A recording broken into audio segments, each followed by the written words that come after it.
Chapitre 1er. Nous vivons parmi les possibilités d'héroïsme. Imaginez l'être le plus dépourvu de tact qu'il y eût au monde. Une espèce de cacaotesse toujours ébouriffé, au demeurant un excellent homme, mais uniquement concentré sur son niais personnage. Et voilà le père de Gladys, Monsieur Henderson. Si quelque chose avait pu m'éloigner d'elle, c'eût été la pensée d'un tel beau-père.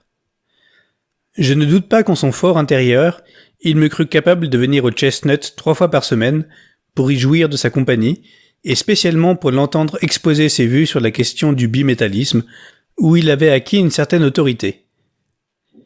Pendant 1 heure ou 2, ce soir-là, je subis son morne rabâchage, supplantation de la bonne monnaie par la mauvaise, valeur représentative de l'argent, dépréciation de la roupie, véritable étalon de échange. Supposez, cria-t-il, avec une débile fureur, que toutes les dettes du monde fussent simultanément évoquées et leur paiement immédiatement exigé. Qu'arriverait-il dans les conditions actuelles ? Je répondis qu'évidemment, je me trouverais ruiné. Sur quoi il bondit sur sa chaise, réprouva mon habituelle légèreté, qui rendait impossible avec moi toute discussion sérieuse, et courut s'habiller pour une réunion maçonnique. Je restai enfin seul avec Gladys. L'heure de mon destin avait sonné.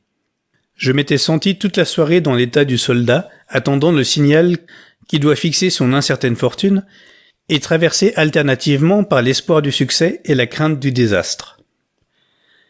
Assise, comme je la voyais, sa silhouette se détachant fière et fine sur un fond rouge, qu'elle était belle. Et qu'avec cela, elle gardait de la réserve.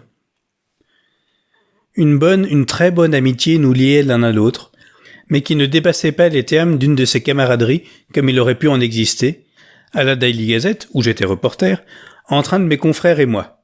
Franchise parfaite, cordialité parfaite, bon garçonnisme. Il me déplaît foncièrement qu'une femme se montre avec moi trop franche et trop à l'aise. Cela ne flatte jamais un homme. Là où commence l'attrait du sexe, la timidité et la méfiance l'accompagnent, héritage des jours mauvais, où l'amour allait souvent avec la violence. Une tête qui s'incline, une voix qui tremble, des yeux qui fuient, tout un être qui se dérobe, là se reconnaissent, et non pas au regard assuré, ni à la réplique sincère, les marques de la passion. Si peu que j'eusse vécu, j'avais eu le temps d'apprendre cela, ou de le retrouver dans cette mémoire de la race d'hommes qu'on nomme l'instinct. Gladys possédait toutes les qualités de la femme. Quelle trahison de la juger froide et dure, cette peau d'un bronze délicat, d'un coloris presque oriental, ses cheveux noirs de corbeau, ses grands yeux liquides, ses lèvres pleines mais exquises, tout dénonçait chez elle la passion intérieure. Mais cette passion, j'avais tristement conscience de n'avoir pas su encore la mener au jour. Coûte que coûte, je devais ce soir brusquer les événements et sortir d'incertitude. Peut-être irais-je à un échec, mais plutôt être repoussé comme soupirant qu'accepté comme frère. À ce point de mes pensées, j'allais rompre un long silence pénible, quand elle attacha sur moi ses 2 yeux noirs et scrutateurs, hocha sa tête altière, et, avec un sourire chargé de reproches, « Je devine que vous allez vous déclarer, Ned. Tant pis, nos relations étaient si gentilles. » Je rapprochai un peu ma chaise. « Comment avez-vous su que j'allais me déclarer ?» fis-je vraiment surpris. « Croyez-vous que les femmes s'y trompent ? Supposez-vous que jamais on n'en ait pris une au dépourvu ? Ah, quel dommage de toucher une amitié si charmante que la nôtre. Vous ne comprenez donc pas combien il est merveilleux qu'un jeune homme et une jeune femme puissent sans arrière-pensée causer comme nous le faisons, en tête-à-tête ? Mais Gladys, je puis aussi, sans arrière-pensée, causer en tête-à-tête avec le chef de gare, par exemple. Je ne conçois pas comment je jetai dans la conversation le nom de ce fonctionnaire. Mais enfin, je l'y jetai, et nous partîmes, elle et moi, d'un éclat de rire. « Non, repris-je, ce que vous m'offrez ne me suffit pas, Gladys. Je voudrais vous serrer dans mes bras, je voudrais sentir votre tête sur ma poitrine, je voudrais... » Elle se dressa, impressionnée par la chaleur de mon émotion.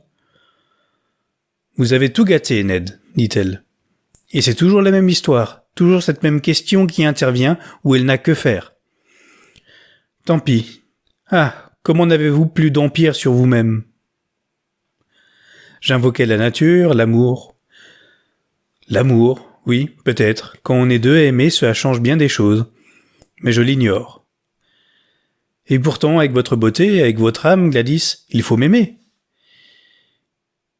Il faut d'abord attendre son heure.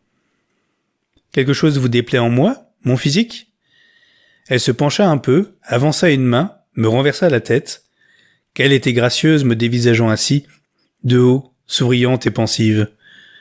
Non, ce n'est pas cela, non.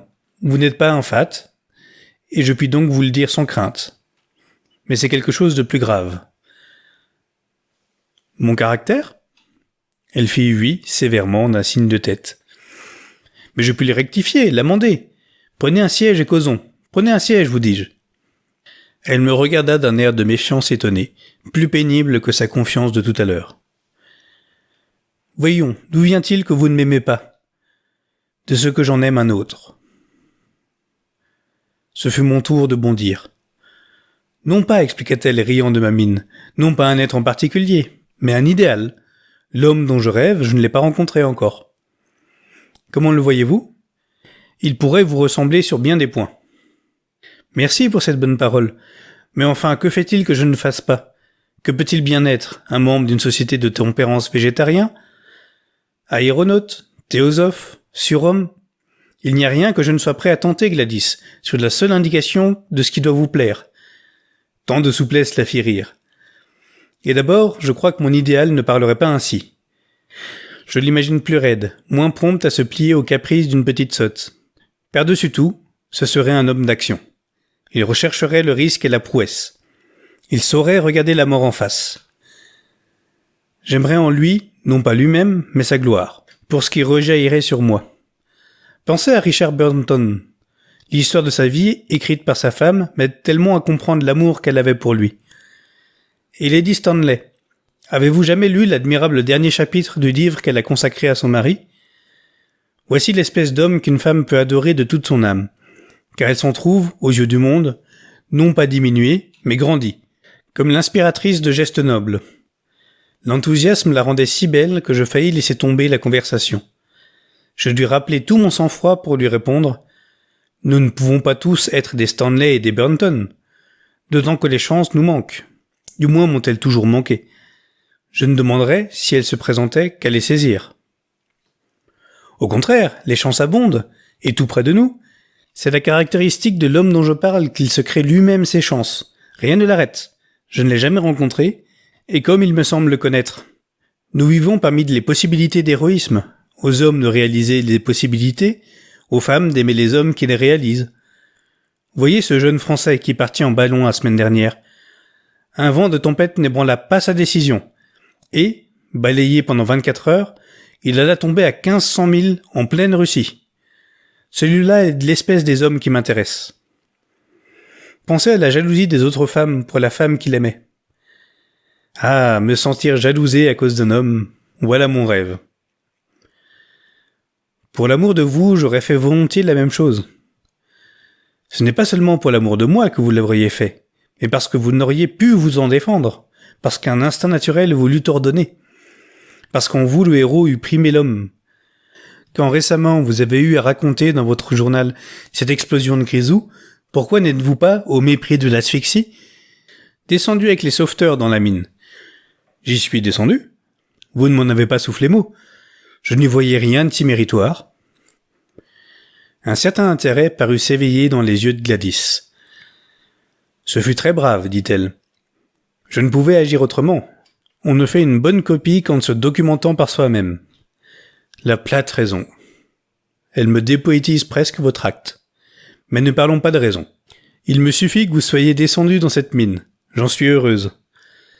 Elle me tendit la main avec une dignité charmante, et, m'inclinant, je baisai ses doigts. Oui, je le reconnais, je suis simplement une femme un peu folle, avec des imaginations de petite fille. Mais ces imaginations prennent chez moi une réalité si forte, elles deviennent tellement moi-même, que je ne saurais les empêcher de conformer ma conduite. Si je me marie, j'entends n'épouser qu'un homme célèbre. Pourquoi pas, m'écriai-je, ce sont des femmes comme vous qui exaltent les hommes. Vous m'avez exalté, offrez-moi une chance, vous verrez si je n'en profite pas sur l'heure. Ou plutôt non. Les hommes, vous l'avez fort bien dit, ont à se faire leur chance sans les attentes de personne. Un simple commis, Cleave, ne nous a-t-il pas conquis l'Inde? By George, je prétends servir à quelque chose ici-bas. Elle rit de ma brusque effervescence irlandaise. Mais en effet, dit-elle, vous avez tout ce qu'un homme peut avoir, jeunesse, santé, vigueur, éducation, énergie. Vous m'aviez tantôt fait de la peine. À présent, je me réjouis de cet entretien, s'il suscite en vous des idées pareilles. Et si je... Le tiède velours de sa main se posa contre mes lèvres. Plus un mot. Voilà une demi-heure que votre service de nuit vous réclame. Je n'avais pas le cœur de vous en faire souvenir. Nous recauserons peut-être un jour, quand vous aurez pris votre place dans le monde. Et ce fut ainsi, par une brumeuse soirée de novembre, que je me trouvais courant derrière le tramway de Camberwell, le cœur me rayonnant dans la poitrine. Non, le jour du lendemain ne s'achèverait pas sans m'avoir suggéré un exploit digne de madame. Mais cet exploit, qui l'eût imaginé si invraisemblable, est déterminé par un concours si singulier de circonstances. Je ne voudrais pas confier à ce chapitre le reproche d'inutilité. Il commande toute mon histoire. C'est seulement quand un homme vint à se sentir autour de lui 1000 possibilités d'héroïsme, et dans son cœur le désir violent d'en réaliser une, n'importe laquelle, c'est alors seulement, dis-je, qu'il rompt, comme moi, avec le banal train-train de l'existence pour rentrer dans le mystérieux et merveilleux pays où l'attendent les grands hasards et les grandes récompenses. En arrivant dans les bureaux de la Daily Gazette, où je ne comptais que pour une bien petite unité, j'y portais la ferme résolution de trouver, et de préférence cette nuit même, une entreprise selon les vœux de ma Gladys. Qu'il y eût de sa part égoïsme et dureté de cœur à me demander de risquer ma vie pour sa gloire, c'est l'un de ces détails dont on s'avise avec l'âge, mais non dans l'ardeur de sa 23e année et dans la fièvre de son premier amour.